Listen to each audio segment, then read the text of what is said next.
자, 이 시간 한번 설교 제목 다시 한번 읽겠습니다. 시작. 고라자손의 마스길 사랑의 노래.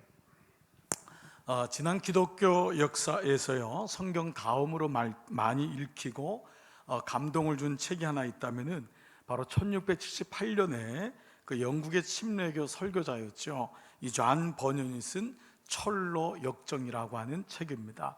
요즘에 이제 영화나 애니메이션으로도 많이 나왔는데요, 이 철로 역정이 성경 다음으로 많이 읽혔다 한다면은 얼마나 이 내용이 감동스러웠으면 그렇겠습니까? 여러분 읽으신 분도 또 한 번 읽어보시고요, 혹 아직 읽어보지 못한 분, 여러분 꼭 일독을 권면드립니다. 이 철로 역정의 처음 시작은요, 이 크리스찬이라고 하는 이름을 가진 한 남자가 무거운 짐을 들고 가는 순례길부터 시작합니다. 사실 이 남자의 손에는요, 성경책 두루마리를 들고 있죠. 어느 날 성경 말씀을 읽으면서 그는 몰랐던 진리를 깨닫게 됩니다. 그로 인해서 그는 잠을 이루지 못하지요. 잘 먹지도 못합니다. 자신의 모습이 너무 답답한 거예요. 내가 이 헛살았구나. 내가 지금 무엇을 위해 살았지? 진리의 말씀이 여기 있는데 내가 그동안 무엇을 향해 달려간 거지? 내가 이러다 그냥 죽어서 하나님 앞에 가면 뭐라고 말할까? 이런 영적인 고민이 생기는 것입니다.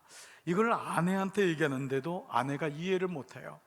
자기 자녀들도 마찬가지고 친구들, 부모님들에게 얘기해도 이해를 못합니다. 마침내 그는 이 장망성 있던 곳을 떠나서 그는 순례자의 길을 떠나죠. 상징적인 의미지만 그 가운데서 그는 여러 가지 일과 시련을 겪으면서 마침내 승리해서 천성에 이른다. 그래서 철로, 하늘로 가는 길에 있는 역경, 철로 역정, 역경도 있는 그런 모든 일련의 전이, 일련의 여정을 얘기하고 있습니다. 그래서 이 철로 역정의 책을 보시면요, 거의 첫 번째 페이지에 사파로 이 크리스찬이라고 하는 나그네가 있는데 바로 이와 같습니다. 무거운 짐을 들고 가는 것입니다.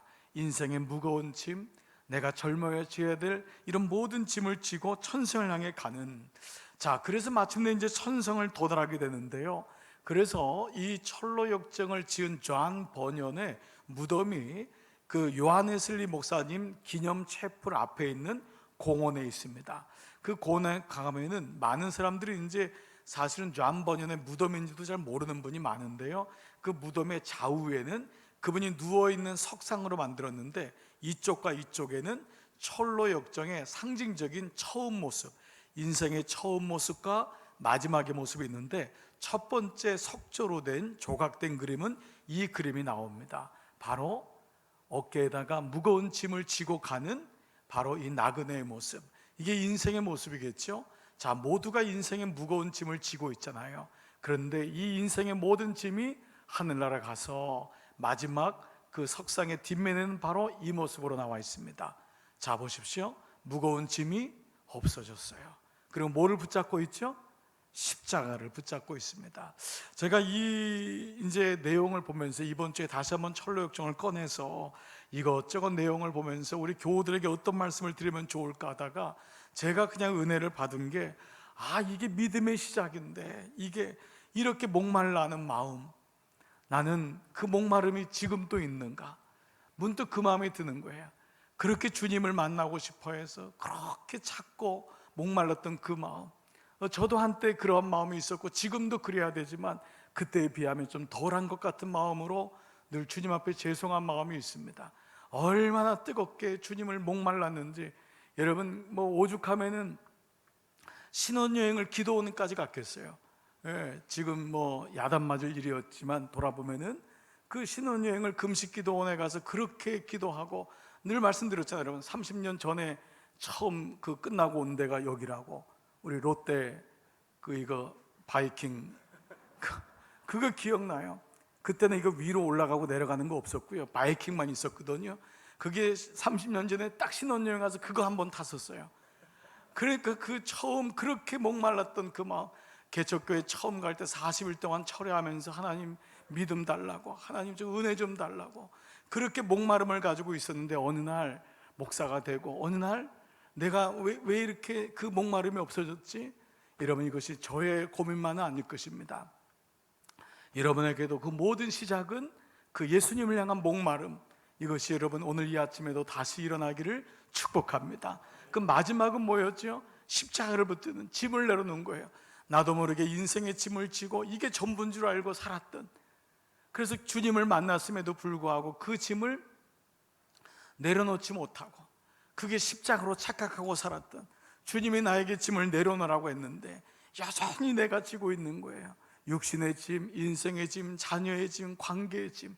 주님은 나에게 와라, 짐을 내려놔라 말씀하셨는데, 그래서 마침내 그 짐을 내려놓고 주님의 십자가를 붙드는, 이것이 믿음의 마지막이구나, 다시 우리는 깨닫게 됐죠.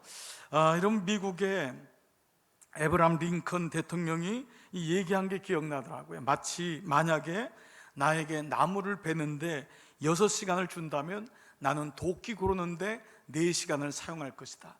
그는 나무를 베는 것 이상으로 중요한 것, 더 소중한 것은 내 손에 무엇이 붙들려 있느냐, 이게 더 소중하다라는 거예요. 나무 베는데 정신을 팔리지 말고 내 손에 무엇을 쥐고 있느냐. 여러분은 지금 여러분 안에는 누가 계신가요? 내 안에 만약에 예수님이 계시다는 것을 안다면, 내가 믿는 하나님이 어떤 분이라는 것을 우리가 알아간다면 우리의 삶은 그렇게 나약하게만, 그렇게 쉽게 포기하거나 중대에 멈추지는 않을 것입니다. 오늘 이 아침에도 여러분 이 은혜가 다시 우리 안에 좀 새겨지는 그런 시간 되기를 소원하죠. 이런 맥락 가운데 오늘 본문 시편 45편은 좀 의외의 시입니다.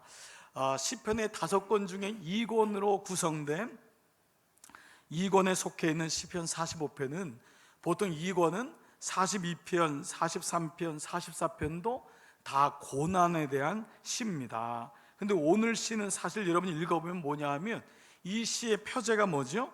표제를 한번 여러분 읽어보겠습니다. 시작. 고라자손의 마스길, 고라자손의 마스길 사랑의 노래. 노래. 오늘 이게 이제 설교 제목인데, 이 고라자손이 썼던 마스길 교훈인데 사랑의 노래라고 하니까 이게 뭐지라고 하는데, 이게 영어로는 웨딩송입니다. 그러니까 결혼 축가예요. 그러니까 시편 45편은 앞에 건 다 고난인데 좀 뜬금없이 결혼 축가가 나오는 거예요. 그래서 이건 뭐냐 하면 이 고난을 이길 수 있는 이유는 바로 나의 신랑 되신 예수님 때문에, 그 바로 이런 영적인 의미를 가지고 있는데요. 먼저 여러분, 이 고라자손이 누구지요?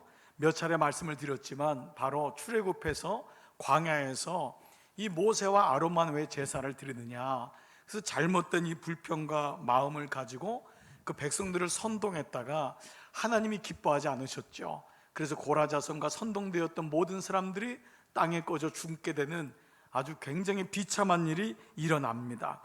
그런데 그 자녀들은 살았지만 자녀들은 얼마나 비참했겠어요. 아버지가 저주받아 죽었던 사람이에요. 여호와의 총에 더 이상 들어가지 못하고 성전에도 들어가지 못하는 사람으로 전락된 거예요. 자, 그런 가운데 이 사람들이 언제 신원이 회복되죠? 다윗이 아둘람 굴에 있을 때 이 사람들이 찾아오죠. 같은 처지에 있었던 다윗이 이들에게 내가 왕이 되면은 하나님이 분명히 용서하실 것입니다, 그때에 당신들을 향한 용서가 그때에 신원될 건데 약속을 하죠. 그리고 그가 마침내 왕이 되었을 때 그 약속을 지킵니다. 그래서 고라자손이 다시 성전에 들어가서 성전 일을 감당하게 되는 거예요.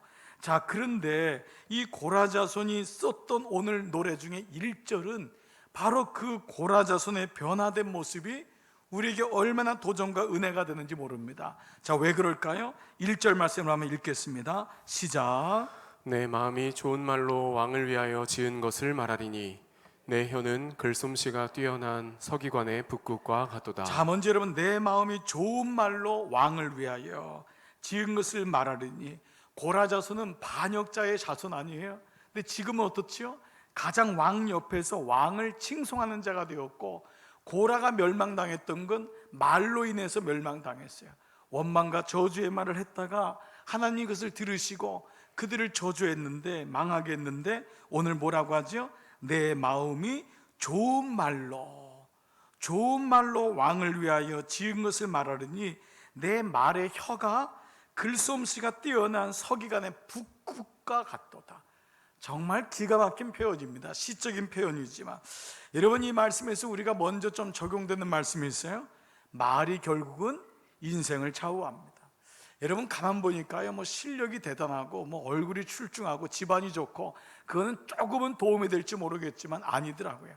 아무리 실력이 좋고요, 아무리 예뻐도요, 그 말이 말솜씨가 없으면 정이 떨어져요.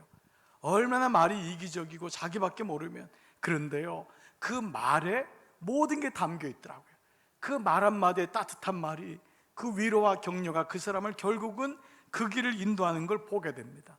가정에도요, 말이 행복한 가정이 행복한 가정이에요. 아무리 물질이 많아도요, 그 가정에서 서로 날카로운 비수가 되는 가정은 정말 지옥 같습니다.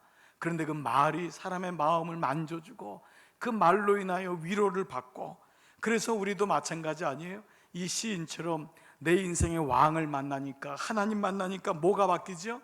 말이 바뀌는 거예요. 신앙생활 보세요. 다 말로 합니다. 말로 격려하죠, 말로 찬송하죠, 말로 기도하죠, 말로 설교하죠, 말로 축도를 하죠, 말로 축복을 하죠. 모든 인생 속에 보면은 하나님이 다 우리에게 말을 주신 거예요. 오늘 찬양대도 말로 여러분이 혀로 찬양을 하는 거예요. 그러므로 우리의 삶 속에 하나님의 은혜가 들어오니까요, 내 삶 속에 말씀이 들어오니까 말이 말씀으로 변화되는, 그래서 오늘 이 시인의 고백을 통해서 하나님이 우리에게 무엇을 원하시는가 한번 같이 말씀을 나눠보겠습니다. 그런데 오늘 말씀을 가만히 묵상하면요, 이 시의 이 칭송의 대상이 단지 다윗이나 혹은 다윗의 후손인 왕, 그리고 그의 부인인 왕비가 아님을 알 수 있습니다.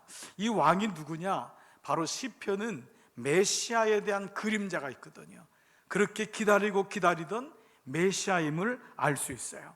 그분이 바로 우리의 신랑 되심을, 그래서 오늘 신랑으로 등장하는 그 왕이 메시아이고, 그리고 그 왕을 고백하고 결혼하고 기다리는 그 사람이 누구냐? 왕비가 바로 우리 자신인 것을 알게 됩니다. 그래서 이 시는요, 시편 150편에서 몇 편 되지 않는 메시아송으로도 아주 유명한 시입니다.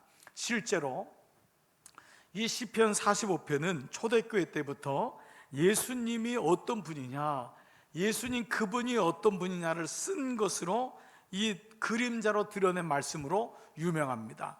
여러분, 우리가 이 말씀, 그 말씀에 우리가 알 수 있는 게 6절과 7절인데요 6절 7절 한번 같이 한번 읽겠습니다. 시작. 하나님이여, 주의 보좌는 영원하며 주의 나라의 규는 공평한 규이니이다. 왕은 정의를 사랑하고 악을 미워하시니 그러므로 하나님 곧 왕의 하나님이 즐거움의 기름을 왕에게 부어 왕의 동료보다 뛰어나게 하셨나이다. 자, 우리가 이 말씀을 보면은 이게 그런가? 왕의 규, 왕의 공평한 규, 왕이 정의를 사랑하고 하나님이 즐거움의 기름으로 왕에게 부어라고 했는데, 이 말씀을 똑같이 가져가서 쓴 말씀이 어디냐면 히브리서 1장 8절이에요. 히브리서는 뭐냐 하면 구약을 해석해서 예수님이 누군지를, 구약의 그림자를 가지고 쓴 게 히브리서거든요. 자, 히브리서 말씀을 한번 비교해 볼게요.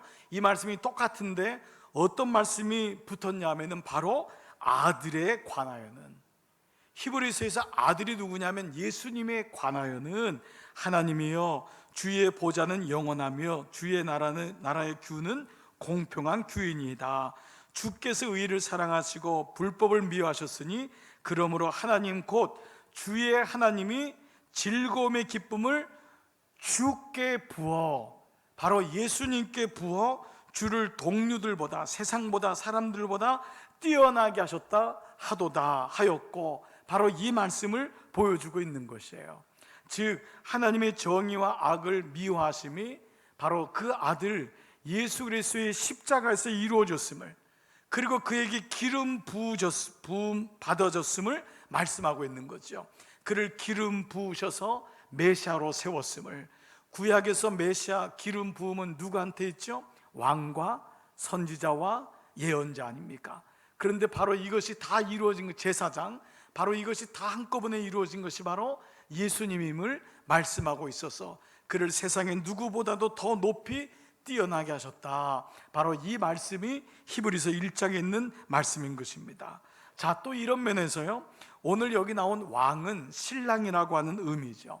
그러면 그 왕을 기다리고 있는 신부, 바로 그 사람은 신부, 왕비는 신부임을 말씀하고 있죠. 성경은요, 그래서 이 메시아인 그리스도를 신랑으로, 그리고 우리 모두를, 교회를 신부로 하는 말씀이 여러 군데 나와 있어요. 그 중에 고린도후서 1장 12절 보면은요, 내가 너희를 정결한 처녀로 한 남편인 그리스도께 드리려고 중매함이로다. 다 바울의 역할이 뭐냐? 고린도 교회를 향해서 내가 너희를 정결한 신부로 신랑 되신 그리스도와 만나게 하려고 내가 너희를 중매한다 라고 하는 말씀인 것이죠. 자, 이런 의미에서요, 시편 45편의 구조는 2절부터 9절까지가 나의 신랑 되신 왕이신 예수님이 어떤 분인가, 이것이 첫 번째 단락이고요. 그리고 10절부터 15절까지가 그 왕 대신 신랑 되신 예수님을 영접하기 위해서 신부가 준비될 것이 무엇인가가 15절까지, 그리고 16절과 17절은 결혼한 이후의 삶에 주시는 축복, 이렇게 나와 있습니다. 그래서 오늘 말씀은요, 처음에 먼저 예수님, 신랑 되신 예수님이 어떤 분인가를 먼저 오늘 나누고요, 다음 주에 나머지 부분을 이어서 나누도록 하겠습니다. 자, 그렇다면 오늘 먼저 우리가 신랑 되신 예수님이 어떤 분인가, 신부는 제일 중요한 게 신랑이 어떤 분인지를 아는 것이 가장 중요합니다. 신부가 아무리 예쁘고 아름다워도 신랑이 누군지를 모른다면 그는 무례하고 교만한 것입니다. 내 마음대로 신부인 척하는 사람은 아무도 없지요. 신앙생활의 가장 기본은 뭐냐? 가장 중요한 것은 하나님을 아는 것이에요. 하나님을 아는 것. 여러분이 오늘 예배를 드리는 것도 주님을 더 알기를 원하는 목마름 속에서 시작되는 거예요. 내가 하나님이 어떤 분이신지, 그분의 본체로 이 땅에 오신 예수님이 어떤 분이신지. 그래서 오늘도 여러분이 이 주간에도 부단히 묵상하고 성경통신학교 하고 우리가 교회에서 이렇게 양육을 하고 이런 모든 과정은 결국 knowing God, 하나님을 아는 것이죠. 자, 그러면 오늘 2절부터 9절에 나오는 예수님은 어떤 분이신가? 크게 두 가지로 말씀을 드리겠습니다. 첫 번째, 예수님은 어떤 분이냐? 나에게 친히 말씀하는 분이시다. 이것이 첫 번째 여러분들이 기억해야 될 말씀입니다. 그분이 어떤 분이냐? 나에게 친히 말씀하시는 분이다. 자, 2절 말씀을 한번 보겠습니다. 2절 같이요, 시작. 왕은 사람들보다 아름다워 은혜를 입술에 머금으니 그러므로 하나님이 왕에게 영원히 복을 주시도다. 자, 여러분 이 말씀을 가만히 보면요, 어떤 이 말씀을 풀이하면 하나님이 그 왕에게 영원히 복을 주시는 이유가 뭐냐? 그것이 왕이 사람들보다 아름다운 이유가 뭐냐? 은혜를 입술에 머금고 있기 때문에. 자, 이 왕이 왜 사람들보다 아름답고 하나님이 왕에게 복을 주신 이유가, 영원한 복을 주신 이유가 뭐냐? 은혜를 입술에 머금고 있기 때문에 라고 하는 거예요. 자, 그러면 이 왕은 예수님이라 그랬잖아요. 신랑이라 그랬잖아요. 여기 은혜라고 하는 히브리 말이 헤세드입니다. 헤세드란 말은 우리 익숙하죠? 룻기 묵상할 때 헤세드, 하나님의 마음, 하나님의 인애, 아버지의 그 사랑, 아버지의 그 끈질기신 자비, 바로 아버지의 마음이 바로 은혜라는 것입니다. 그 은혜를 입술에 머금고 있다.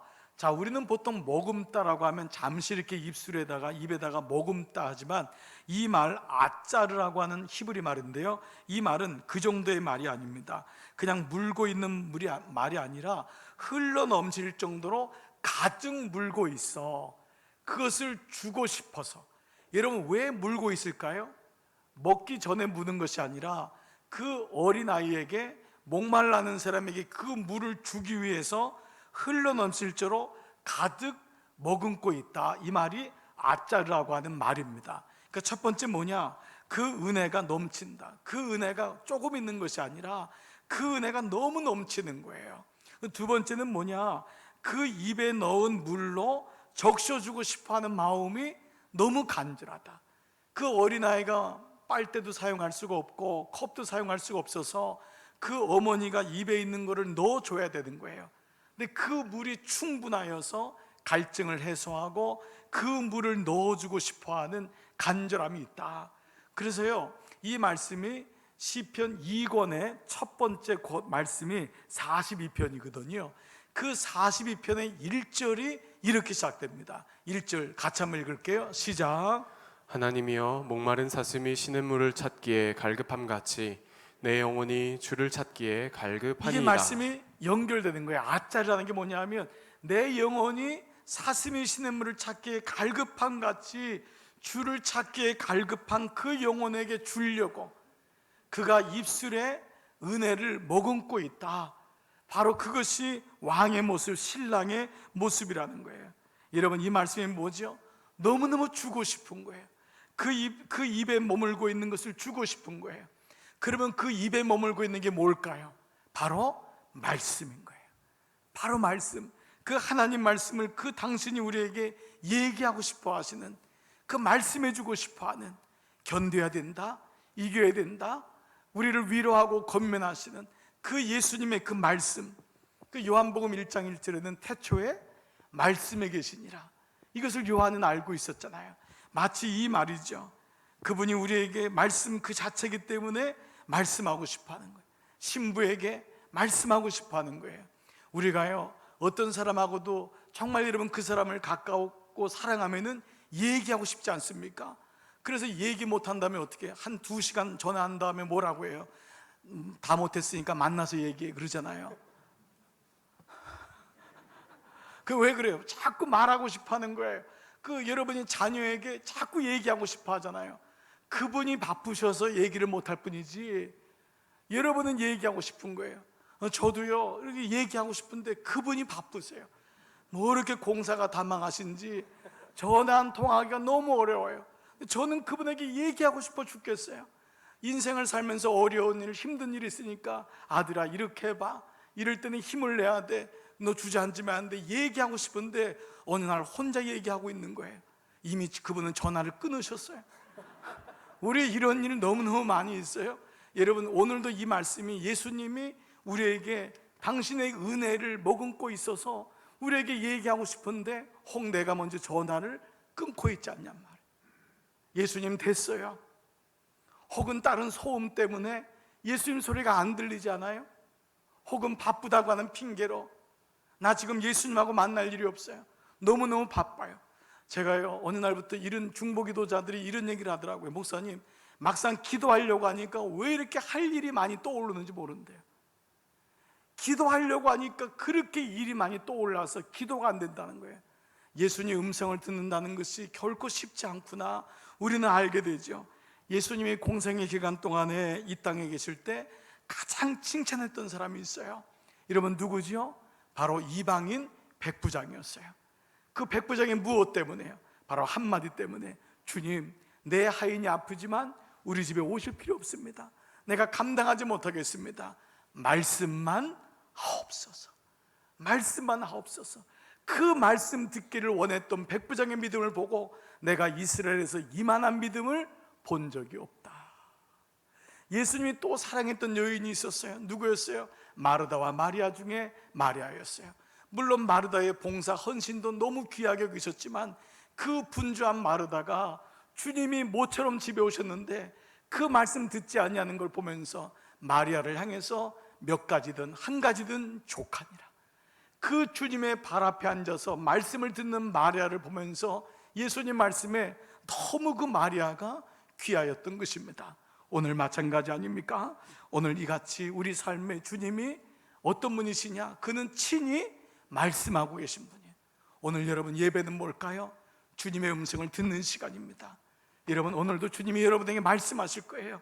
여러분 그 말씀을 들으시기를 축복합니다.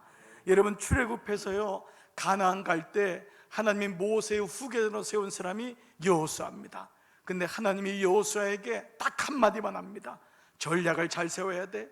가나안 땅 가서 이런 집을 줘야 돼.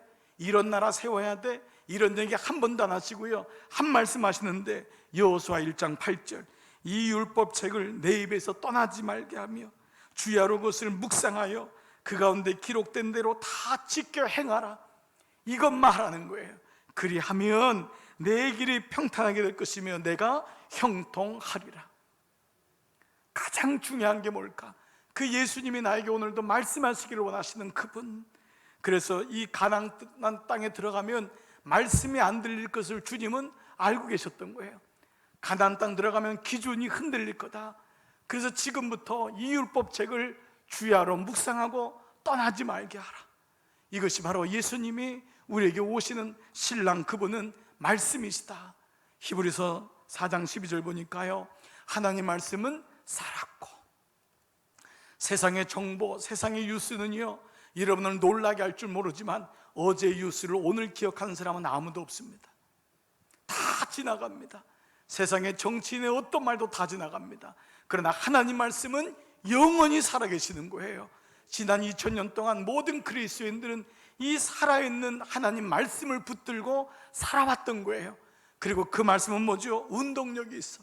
그 말씀은 그냥 있잖아요. 오늘도 말씀을 들을 때 내 영혼이 움직이고 내 삶이 감동이 되고 나로 하여금 운동력을 갖게 하는 거예요. 움직이게 하는 거예요. 돌파하게 하는 거예요. 이기게 하는 거예요. 그리고 좌우의 날선 어떤 것보다도 양날의 한쪽은 사랑, 한쪽은 공의로 그 말씀이 예리하여 혼과 영과 관절과 골수를 찔러 쪼개기까지 하고 또 마음의 생각과 우리의 뜻을 감찰하시는 하나님, 그것이 하나님 말씀은, 오늘 이 말씀이 바로 예수 그리스도 신랑 되신 그분이 우리에게 친히 말씀하시는 줄 믿습니다. 두 번째는요, 그분이 어떤 분이냐? 예수님은 나를 구원하시며 나와 함께 하시는 분이세요. 첫 번째, 그분은 친히 나에게 말씀하는 분이에요. 두 번째, 그분은 나를 구원하시며 나와 함께 하시는 분. 자, 3절부터 5절을 읽어보시면 우리가 이것이 왜 그런지를 알게 됩니다. 자, 3절부터 5절 같이 한번 천천히 읽겠습니다. 시작. 용사여 칼을 허리에 차고 왕은 영화와 위엄을 입으소서. 왕은 진리와 온유와 공의를 위하여 왕의 위엄을 세우시고 병거에 오르소서. 왕의 오른손이 왕에게 놀라운 일을 가르치리이다. 왕의 화살은 날카로워 왕의 원수의 염통을 뚫으니 만민이 왕 앞에 엎드러지는도다. 자, 여러분 여기 말씀 보면 마치 전쟁터에 나가 있는 왕의 결혼식이지만 이 왕이 그냥 앉아있는 사람이 아니라 지금 어떻지요? 용사여 칼을 허리에 차고 병거에 오르소서. 그리고 왕의 화살은 날카로워 이 원수의 염통을 뚫으니 모든 사람들이 왕 앞에 엎드려지는도다. 첫 번째 말씀이 뭐죠? 용사여.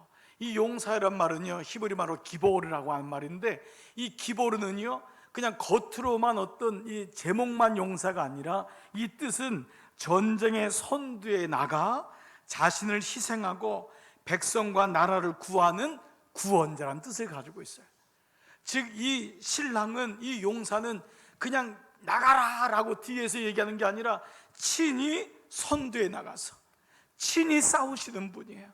친히 자신을 희생하고 백성과 나라를 구원하시는 분이다. 또 이 기보르의 뜻은요, 그 마음에 큰 긍휼이 있어 연약한 자와 가난한 자를 그냥 두지 못하고 도와주시는 큰 부자, 능력자라는 거예요. 바로 보아스와 같은 자, 바로 그러한 자임을 말씀하고 있습니다. 여러분, 그래서 오늘 이 말씀은 예수님이 나를 위해 싸우시는 장면이 연상이 됩니다. 우리에게 전쟁터로 내보내시고 잘 싸우고 있지가 아니에요. 그분은 이 땅에 내려오신 거예요. 하늘에서 내가 너희들을 사랑하는 거 알지? 그것이 아니라 육신의 모습으로 이 땅에 오셔서 죽기까지 복종하시고 십자가에 달려 죽으심으로 그분의 우리를 향한 당신의 사랑을 확증하셨다고 말씀하고 있는 거예요. 그래서 이 장면은 마치 적으로 둘러싸인 적들을 향하여 돌파해 나가시는 그 용사이신 예수 그리스도를 연상하게 됩니다. 아마 사도 바울은 이 말씀을 연상해서 에베소 6장을 적었는지 몰라요. 6장에는 마치 우리에게 그 예수님이 전신갑주를 입듯이 우리도 그렇게 용사의 삶을 살아야 된다. 6장 11절 보면은요, 마귀의 관계를 능히 대적하기 위하여 하나님의 전신갑주를 입으라.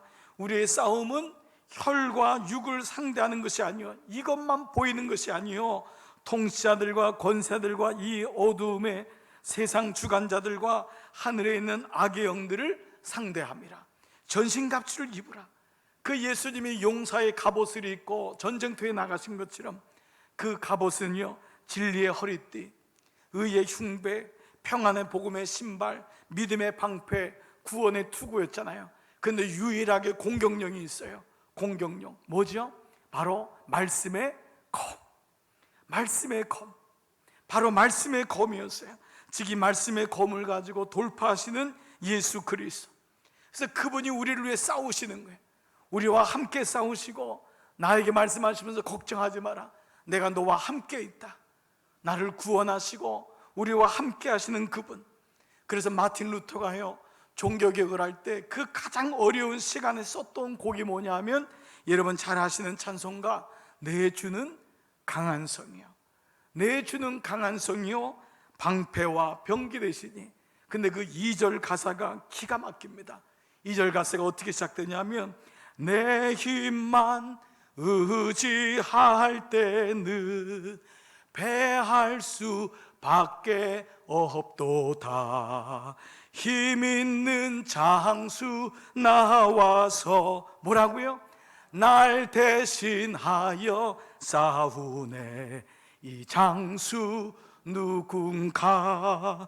주 예수 그리스도, 만군의 주로다. 당할 자 없으니 반드시 이기리로다. 아멘. 여러분 뭐라고 나와 있어요? 힘 있는 장수 날 대신하여 싸우네. 누가 나를 대신해서 싸우고 있는 거예요? 그래서 그 장수가 누구냐 했더니 예수 그리스도라고 말씀하고 있는 거예요. 오늘 이 말씀을 묵상하는데요, 문득 요한계시록에 있는 7교회 말씀이 떠오르더라고요.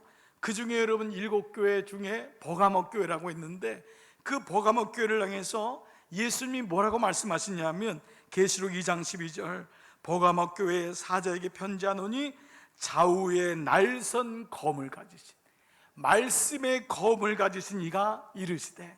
왜 버가모 교회마다 예수님의 모습이 달랐는데요, 이 버가모 교회는 말씀의 검을 가지신 이가 필요했냐?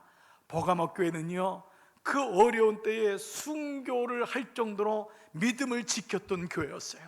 그들은 말씀을 지켰던 교회였어요. 근데 어느 날 잘 지키다가 거짓 선지자가 들어오고 세상에 음란이 들어오고 세상에 풍습이 들어오면서 믿음을 잃게 되는 일이 일어났어요. 그때 주님이 그 교회에 나타나신 게 뭐냐면, 바로 좌우에 날선 검을 가지신 이가 가라사대, 말씀의 검을 가져야지만 너희들이 끝까지 믿음을 지킬 수 있다. 이 어려운 때에 너희를 지키게 하는 것이 무엇이뇨?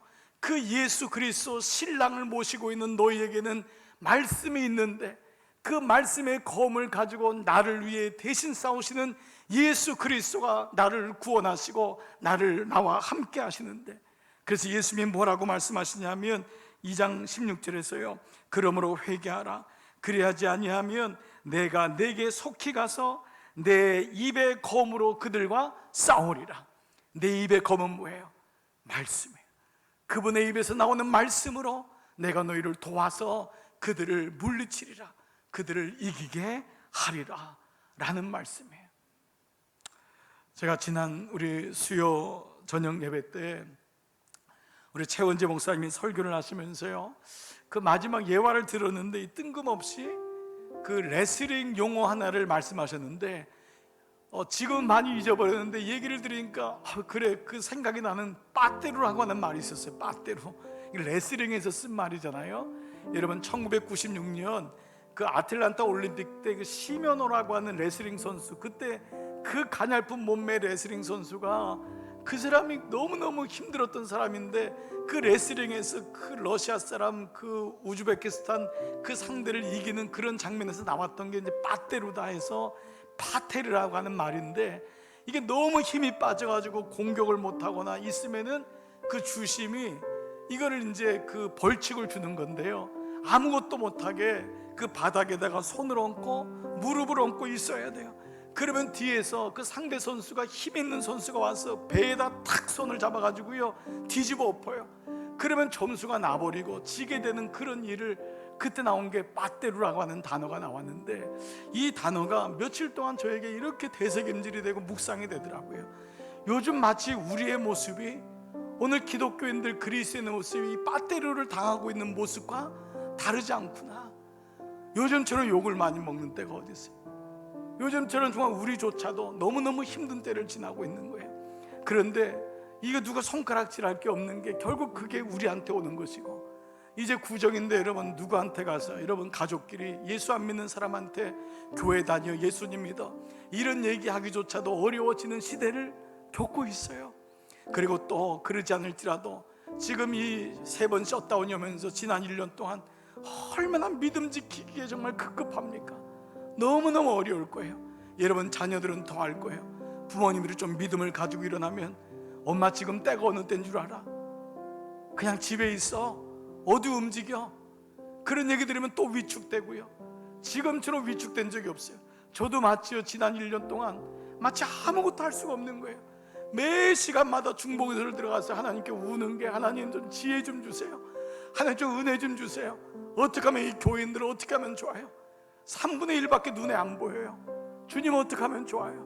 그 사람 또 어디 갔는지 안 보이고 전화도 안 받는다 그러고 아예 교회를 옮겼다는 분도 있고 이참에 아예 교회를 안 다닌다는 분도, 그런 소식을 들을 때마다 너무너무 심정이 무너지는 거예요. 그런데 말이에요, 그런데 오늘 제가 그 장면을 유튜브를 가지고 보다가, 한 장면을 보다가 너무 감동스러운 장면이 있었어요. 땀이 비 오듯 흐르고 아무 힘도 빠떼루를 당하고 있는데 그 앞에 누가 있냐면 코치가 있는, 코치가 그 앞에 달려가서 막 힘을 주는 거예요. 그러면서 지금까지 잘했어, 요거만 넘기면 돼, 이거만 넘기면 돼, 그러면서 소리를 지르는 거예요. 힘을 내야 돼. 지난 4년 아니 수년 동안, 어떤 분은 8년 만에 나온 분도 있을 거예요. 땀과 피를 흘렸던 그 코치가 그 선수를 너무 잘 알잖아요. 힘을 내야 돼. 막 우는 거예요. 어떤 사람은 절규하는 거예요. 그 코치를 보는 그 사람과 눈이 마주칠 때 그 선수가 끝까지 견디고 마지막 휩쓸이 부른 다음에 그 사람의 손이 올라가고 금메달이라고 했을 때 그 신어 선수를 그 코치가 이 등목을 해가지고요 막 돌아다니면서, 코치가 얘가 내가 키운 애다, 얘가 대한민국 선수다, 사람들이 다 기립박수를 치고요, 코치가 막 우는 거예요. 그리고 금메달 상에 올라갈 때 코치는 안 올라가요. 밑에서 눈물을 흘리고 그 영광스러운 그 과정을 축복해주고, 그 장면, 저는 그 코치가 누굴까? 그분이 바로 예수님인 거예요. 그분이 바로 예수님인 거예요. 나에게 말씀해 주시고 나에게 말씀하시는데 내가 그걸 못 들을 뿐이에요. 내가 너무 생각이 많고, 내가 너무 정욕에 차 있고, 내가 너무 마음에 무거운 짐을 가지고 있어서 예수님 소리가 안 들릴 뿐인데, 예수님이 울면서 말씀하시는 거예요. 그분이 친히 말씀하시는 거예요. 그분이 어떤 분이에요? 내가 잘 모르니까 내 대신 말씀의 검을 가지고 나가서 친히 싸우시는 분, 그분이 용사세요. 오늘 이 시간도 내가 싸우는 것 같지만 그분이 싸우시는 줄 믿습니다. 그분이 나의 앞에 가셔서 나와 함께 계시고, 걱정하지 마라, 내가 너와 함께 있다. 오늘 이것이 시편 45편에 오늘 왕의 결혼식, 신랑이 누구십니까? 여러분에게 신랑은 어떤 분이세요? 예수님은 어떤 분이세요? 주님, 내가 예수님 더 알기를 원합니다. 나의 인생의 목적은 하나님 더 알기를 원합니다. 주님, 주님이 어떤 분인지 오늘 이 아침에도 이 예수님이 여러분의 신랑 되심을 잊지 마시고, 이번 한 주 어떤 비바람이 오고 어떤 연약함이 와도 꼭 믿음으로 일어나셔서 돌파하는 믿음으로 꼭 승리하시기를 주의 이름으로 축복합니다. 아멘. 여러분 이 시간 다 한번 자리에서 일어나 보시겠습니다. 오늘 말씀 기억하면서요, 우리 이 찬양, 비바람이 앞길을 막아도 나의 갈 길을 막아도 나는 주의 길을 가겠습니다, 같이 찬양하며 주님 앞에 나가겠습니다. 나는 가리라, 비바람이 갈 길을 막아도, 비바람이 갈 길을 막아도 나는 가리, 주의 길을 가리. 눈보라가 앞길을 가려도, 눈보라가 보라가 앞길을 가려도 나는 가리 주의 길을 주의 가리. 길을 가리 이 길은 영광의 길. 이 길은 영광의 길 이 길은 승리의 길 나를 구원하신 주님이 주님이 십자가 지고 가신 십자가 지고 가신 길 나는 가리라 주의 길을 가리라 주님 발자취 주님 발자취 따라 나는 가리라 아멘 아멘. 나는 가리라 주의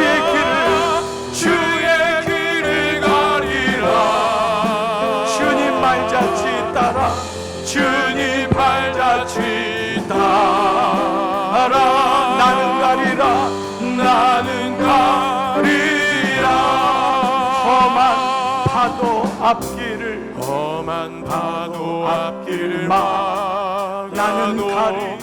나는 가리 주의 길을 주의 가리. 길을 가리 모진 바람이 앞길을 막아도 모진 바람 앞길을 가려도 나는 가리. 나는 가리 주의 길을 가리. 주의 길을 가리 이 길은 고난의 길. 이 길은 고난의 그러나 이 길은 생명의 길. 길은 생명의 길 나를 구원하신 나를 구원하신 주님이 십자가 십자가 지고 가신 길 나는 가리라. 나는 가리라 주의 길을 가리라 주님 발자취 따라 나는 가리라 나는 가리라 주의 길을 가리라 주님 발자취 따라 나는 가리라. 나는 우리 한번 겸손히 두 손 들고 한번 찬양할게요. 나는 가리. 나는 가리라 주의 길을 가리라 주님 발자취 따라 나는 가리라 나는 가리라 주의 길을 가리라 주님 발자취 따라 나는 가리라 우리 다 가슴과 머리에 손을 얹고 기도할 때에 하나님 감사합니다. 우리 사랑하는 종들을 꼭 붙잡아 주셔서 이 어려운 때에 공고한 때에 낭망하지 않고 꼭 하나님 말씀 붙잡고 갈 수 있도록 하나님 도와주시기를 원합니다. 이렇게 교회가 많이 무너진 때가 없었고 사람들 앞에 아무것도 할 수 없는 무기력한 가운데 있습니다. 그러나 하나님은 여전히 살아계시기 때문에 우리에게 이것도 교훈으로 삼게 되고 우리 자신의 모습을 돌아보게 하심을 감사합니다. 아버지, 고난의 길, 십자가의 길을 잘 통과하여 우리 다 철로역정처럼 마지막에 십자가 붙들고 천국 가는 우리 모두 될 수 있도록 오늘 사는 종들 한 분 한 분을 축복하여 주시옵소서. 아버지, 종들을 격려해 주시고 잘했다 바라고 있다. 주님 안아주시기를 원합니다. 안수해 주시옵소서. 이 시간 우리의 두 손을 사랑하는 자녀들과 부모님들, 배우자와 가족들에게 펼쳐 그를 찾아가 안수하십시오. 사랑하는 딸아, 아들아, 수고했고 잘했다. 좀 더 힘을 내려보나. 아버지, 우리 사랑하는 부모님들의 기도가, 배우자의 기도가 그를 살리게 하시고, 내가 너와 함께하고 무엇보다 예수님이 너 옆에 계심을 잊지 말아라. 꼭 이겨내야 된다. 오늘 이 축복이 우리 모든 기도하는 종들에게 임하게 하여 주시옵소서. 두 손을 주님의 손으로 몸된 교회를 안수하며 기도할 때에 우리 강남중앙교회 지난 44년 동안 종들의 눈물과 땀과 피로 헌신으로 여기까지 왔습니다. 어려운 때를 통과하지만 꼭 순종과 하나님 충성의 마음, 충실한 마음 가지고 제단을 지키며 하나님 앞에 온전히 예배자로 회복되는 우리 모든 사랑하는 어르신들로 어린아이까지 축복하여 주시옵소서. 이제는 성부와 성자와 성령의 은총이 나는 가리라, 주의 길을 가리라 고백하는 모든 종들에게 이제로부터 영원토록 함께 하시기를 간절히 축원하옵나이다. 아멘.